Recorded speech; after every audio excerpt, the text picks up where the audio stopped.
Black Box is a short film released on YouTube back in 2018 and was obviously influenced by the films of David Lynch and Silent Hill. It stars Hazel Doomloo, hopefully I'm saying that right, and Felix Steins, who also directed.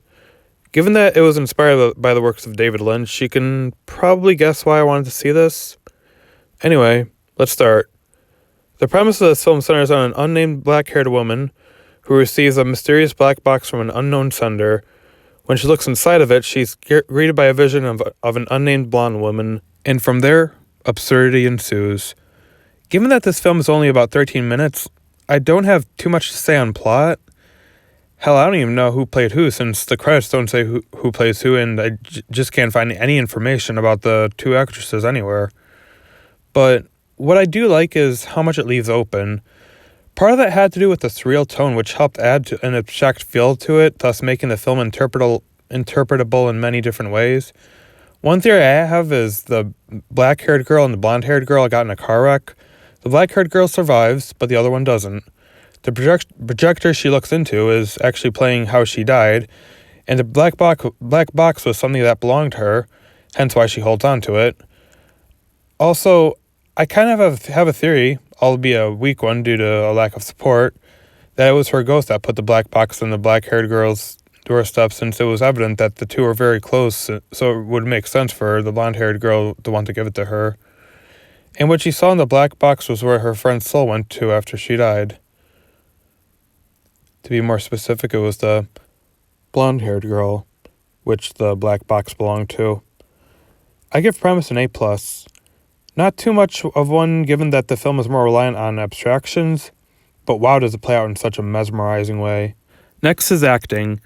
I don't know who plays who, like I said, so I'll just call each actor by their character names. Although the black-haired girl doesn't appear as much as the blonde one, she still managed to impress me when she did, especially when she was crying in the mirror. It isn't clear at first as to why, until I theorized her friend, blonde girl, is actually dead and is therefore crying about that. But the devastation on her face, as well as the overall sorrow she exhibits from crying, did manage to make it a fairly decent emotional performance. And the blonde-haired girl also did a fairly good job, given that she explores this strange black and white world she's in with the most what-the-fuck expression on her face, which I feel like is the most appropriate way to react to all of the insanity.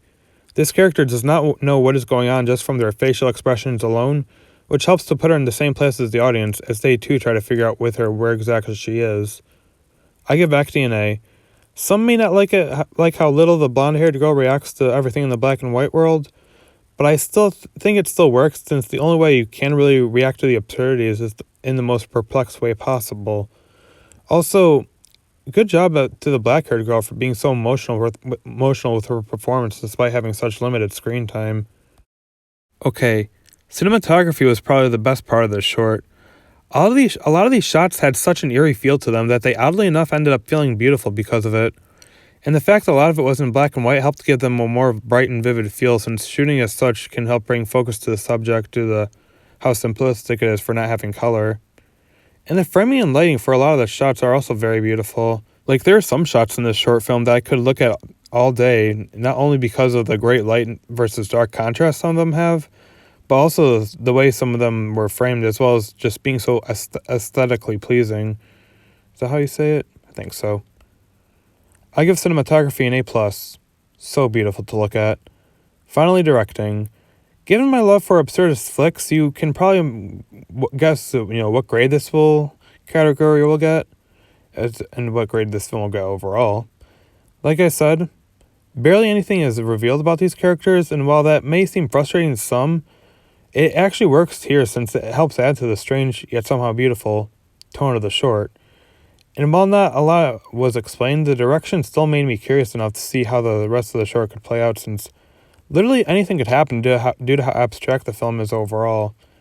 The director also does a good job of maintaining an eerie, yet somewhat relaxing tone throughout, due to how strangely calm everything is in the most wonderfully bizarre possible way. I give directing an A+. It definitely captures what makes these absurd flicks so appealing to watch, mainly due to the imagery, as well as the open-endedness, which allows the viewer to fill in the blanks and think up their own interpretation. Overall, Black Box is a very fascinating watch due to how little the plot is explained, which helped to add to the dreamlike feel overall. It captured the essence of a David Lynch movie so well that if you told me he directed this, I would believe you. And like I said, this film can be interpreted in many different ways, since the surreal approach with the film doesn't explain too much, thus leaving it up to the viewer to figure out what exactly is happening.